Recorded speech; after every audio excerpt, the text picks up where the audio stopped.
September 28, 1943. Copenhagen. On the third floor of the Wehrmacht maritime headquarters, a German official named Georg Ferdinand Duckwitz sits at his desk and reads a single sheet of paper for the third time. His title is shipping attaché, and his job, officially, is to coordinate German naval logistics in occupied Denmark. The paper in front of him is a telex from Berlin, signed by Werner Best, Germany's top civilian official in the country. It reads, in plain administrative German, that on the night of October 1st to 2nd, 1943, the Jewish population of Denmark is to be arrested, loaded onto ships, and transported to the east. Every man, every woman, every child, all of them. There are approximately 7,000 of them, and the operation is to be completed in a single night. Duckwitz sets the paper down. He has been in Denmark for 4 years, and in those 4 years he has come to know this city in a way that the paper does not account for. He knows the fishermen who work the harbor below his window, and the rabbi of the great synagogue, and the Jewish families who have lived in Copenhagen for 300 years, since the Danish king invited them in and guaranteed their safety in writing. And he knows that in 72 hours, if no one does anything, all of them will be gone. He picks up the telephone. What happens next will save nearly every Jewish life in Denmark, will humiliate the SS, and will become the only successful mass rescue of Jews from Nazi-occupied Europe in the entire war. And it will begin not with a gun, not with a resistance fighter, not with a foreign army, but with a German official making a phone call he is absolutely not supposed to make. To understand why it worked, you need to understand what made Denmark different. When German troops crossed the border on April 9, 1940, the Danish government made a cold calculation. Armed resistance was futile against a far larger military, but unconditional surrender was a dishonor it would not accept, so it negotiated instead. The king remained on his throne, the parliament continued to meet, and Danish law continued to apply to everyone in the country, including its Jewish population. When Germany suggested that Danish Jews be required to wear a yellow star, as Jews were required to do in every other occupied country, the Danish government refused. King Christian X reportedly said that if Jews were required to wear the star, he would wear one himself. Whether he actually said those words does not matter, because the fact that Danes believed he had, and that no one doubted it for a moment, tells you everything about how Denmark was different. The Jews of Denmark were not a separate category. They were Danes. Their neighbors knew them by name, and for 3 years the occupation had not changed this. By the summer of 1943, that arrangement was breaking down. Resistance was growing, Berlin was losing patience, and on August 29th, Germany dissolved the Danish government and declared martial law. Werner Best, Germany's top civilian official in Denmark, received a new order: begin preparations for the deportation of the Jews. Best argued against it, knowing the Danes would not accept it.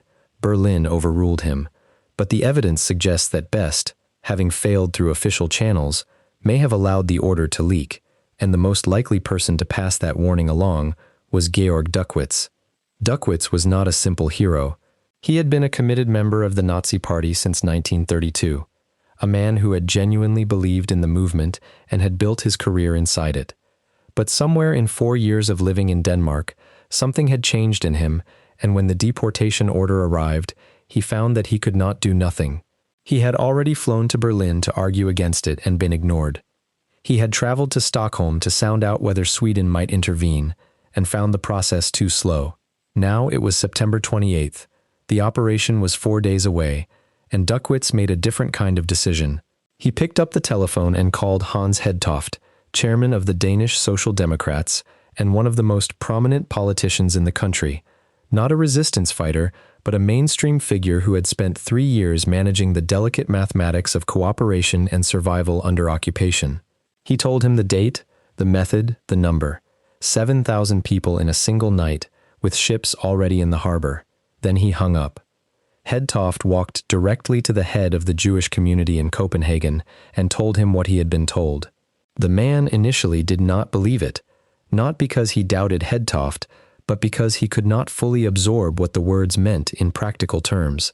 7,000 people, 4 days. Then he believed it, and the phone calls began. What happened in the next 96 hours is one of the most remarkable things that occurred anywhere in Europe during the entire war, and it happened without a commander, without a plan, and without a central organization of any kind. Word spread through the Jewish community, through neighborhoods, through workplaces, through apartment buildings, and as it spread, the non-Jewish Danes found out too, and they responded in a way that no occupied population in Europe had responded to anything. They helped. Neighbors knocked on doors. Doctors hid patients in hospitals. Students organized networks to move families out of the city. Fishermen who worked the narrow strait between Denmark and neutral Sweden began receiving visitors at their docks at night. Some charged money because they were taking an enormous risk and had fuel to pay for. Others refused payment entirely. One fisherman, whose name was never recorded, reportedly said he would make as many crossings as necessary and would not take a single krone, because these were his neighbors, and you do not charge your neighbors to save their lives. The strait at its narrowest point is less than 5 kilometers across, and on a clear night, you can see the lights of Sweden from the Danish shore. The crossing in a fishing boat takes less than an hour. The Swedes announced that they would accept any Jewish refugee from Denmark who reached their shores. Word went out that boats arriving from Denmark in the night would be met, not stopped. Families packed what they could carry in an hour and went to meeting points arranged by word of mouth. People hid in churches, in hospital basements, in the homes of strangers, and then the boats came out. On the night of October 1st to 2nd, 1943, SS units moved through Copenhagen to the addresses on their lists. They knocked on doors and broke down doors and searched apartments, and they found, at address after address, the same thing: empty rooms, unmade beds, dishes in the sink, coats hanging by the door. The furniture of a life stopped mid-sentence. 7,000 people were supposed to be there, and the SS found fewer than 500. In one of the most carefully planned deportation operations the Reich had ever organized, in a city under German control for 3.5 years, where every Jewish address was known and the harbor was full of German ships waiting to receive the transports, the operation caught less than 7% of its targets, because the rest were already in fishing boats crossing 5 kilometers of dark water toward Sweden. In Poland, in the Netherlands, in France, in Greece, in every country where the SS organized deportation operations, the capture rates ran between 70 and 99%. In Denmark, on the night of October 1st, the SS achieved 7%, because 96 hours before the operation, one man had made one telephone call and the Danes had done the rest. Here is the number that crystallizes everything. Across occupied Europe, the average survival rate for the Jewish population under Nazi deportation was around 25%, less than 10% in Poland, roughly a quarter in France and the Netherlands. In Denmark, the survival rate was 99%, not because Denmark had better armed resistance, and not because of some geographic advantage the others lacked. The Netherlands has coastline too, and water, and neutral countries nearby. It was 99%, because when the warning came, the population moved, and no one had ever successfully convinced them that the people they were moving for were anything other than their neighbors. The SS was furious, not just because the operation had failed, but because of what the failure revealed. Denmark was supposed to be Germany's model occupation, proof that Europe could function efficiently under German administration. Instead, the story broke through Swedish and BBC coverage within weeks, reaching occupied countries and even the camps through underground networks. The message was simple: a population had decided, collectively, to protect its Jews, and won. The 500 who were caught were sent to Theresienstadt, the camp that Germany used for Jewish prisoners whose disappearance might prompt questions. But even then, Denmark did something no other occupied country did. Even dissolved, even under martial law, the Danish government kept demanding information about the deportees. The Red Cross kept sending packages, and Danish officials kept requesting access month after month. Of the approximately 500 Danish Jews sent to Theresienstadt, 423 survived the war, while in the same camp, Jews from other countries died at rates of 50, 60, 70% or more. The difference was not the camp. The difference was whether someone was still asking about you. The German officers who tried to understand what had gone wrong kept arriving at the same problem. They had not planned for a warning, and the warning had come from inside their own administration. One captured German report from 1944, reviewing the failure, noted with what reads as genuine confusion that the Danish population had simply not accepted the premise, using a phrase that translates roughly as, "the necessary conditions were not present."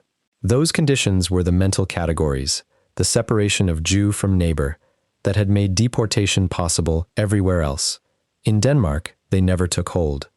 But the deeper question, the one no German report ever fully answered, was not about the warning, it was about what happened after it. Not why Duckwitz made the call. That has a human explanation, a man who had come to know the people he was being ordered to help arrest, and found he could not. The deeper question is why the warning worked so completely. Why did fishermen get out of their beds and take the boats out in the dark? Why did strangers open their doors at 2 in the morning? The answer is that in every other occupied country, the German administration had spent years establishing through propaganda, through law, and through the slow buildup of small distinctions that Jews were a separate group, a category apart from the population around them. The yellow star made that separation visible every single day, and once the separation existed in people's minds, the deportation became something that was happening to another category, not to the people around you. In country after country, the machinery of separation came before the machinery of deportation, because you cannot efficiently remove people that everyone recognizes as their neighbors. You can only efficiently remove a category. Denmark had never accepted the category. The Jews of Denmark were Danes, and when the order came to remove them, ordinary Danes found they were being asked to remove people they knew, and they could not explain to themselves why they should. None of this was organized. There was no resistance committee issuing orders, no network that had spent months preparing a plan for exactly this moment.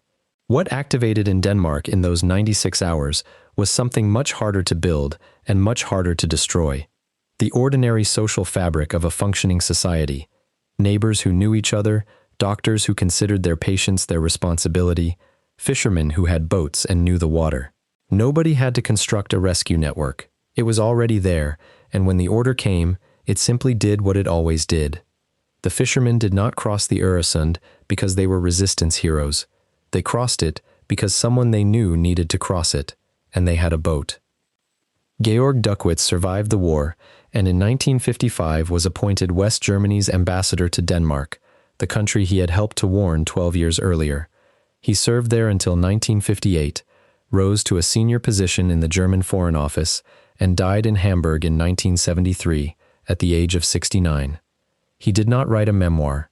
He did not speak extensively about what he had done. He considered it necessary, and he did not seem to consider it heroic in a way that required elaboration.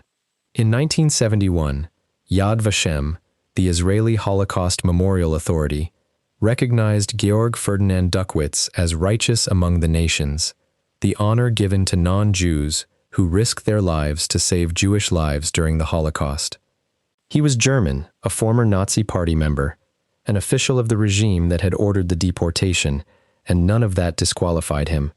What qualified him was the telephone call on September 28, 1943, and the 7,000 people who crossed 5 kilometers of dark water because he made it. Hans Hedtoft, the politician who took that first call, became Prime Minister of Denmark in 1947 and served until his death in office in 1955.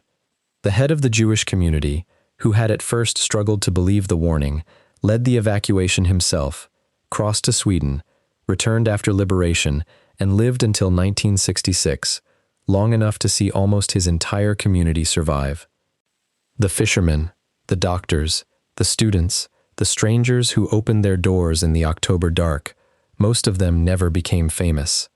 In the accounts gathered after the war, the Danes who participated tended to say the same thing, that they had not thought of it as heroism, that they had simply done what needed doing. One woman, asked why she had hidden a Jewish family for several days and arranged their crossing, was asked if she had been afraid. She said yes. Then she was asked why she had done it. She said, because they asked. They were her neighbors, and they asked, and she said yes. The Germans came to Denmark with a machine that had worked everywhere else, and the machine required that you treat people as a category. The Danes looked at the machine and looked at their neighbors and decided the machine was wrong. The SS stood in empty apartments and could not explain what had happened. What had happened was not complicated. It was a community deciding that a community is something you defend. The machine had no answer for that. The machine had never needed one, until Denmark. Thank you for watching. If this story stayed with you, hit the like button. It is the single best way to help it reach the people who care about it. Subscribe and hit the bell so you do not miss the next one. I would love to know where you are watching from today, and if someone in your family was touched by this history, tell me about them in the comments. Those stories deserve to be heard. Thank you. I will see you in the next one.